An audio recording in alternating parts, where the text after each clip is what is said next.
So we're going to look at the concept in Revelation chapter 7, verse 13 to 17. I'm going to read to you the concept of clothed in white robes. Let me read it to you, verses 13 through to 14. So here we have one of the elders addressed me, saying, "Who are these clothed in white robes, and from where have they come?" And I said to him, "Sir, you know?" And he said to me, "These are the ones coming out of the great tribulation. They have washed their robes and made them white in the blood of the Lamb." Now, John sees an innumerable multitude of believers from every tribe, tongue, worshipping Jesus in Revelation 7, 9 to 13. But more must be said about their particular identity. So in Revelation verses 13 through to 15, the company of worshippers is further described. And this happens throughout an interchange in which one of the 24 elders comes over and asks John to tell him, who are these worshippers? Who are they? And John responds to the elder. He says, "You already know." And then the elder goes on to tell John explicitly about the great multitude. Now, before we look at the elder's description, we should note that this kind of question and answer session is common in Jewish literature at the time. And in fact, this device goes way back into Jewish history. And you can see it in the prophet Ezekiel in the 6th century, Ezekiel 37.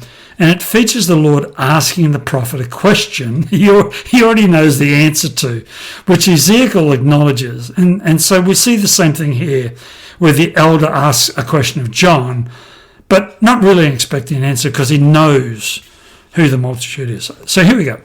The innumerable multitude we find in verses 9 to 17 consists of believers, every tribe and tongue.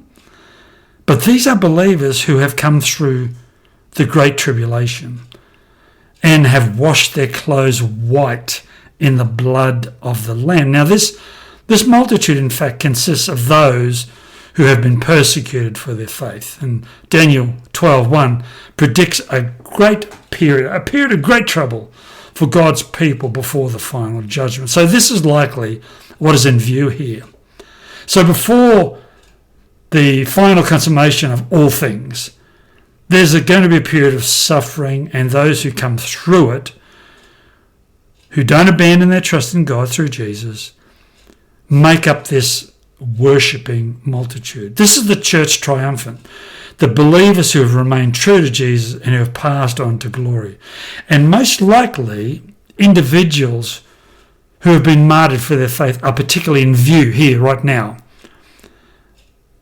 But all those who die in faith, even if they've not been killed for trusting Jesus, will participate in this multitude.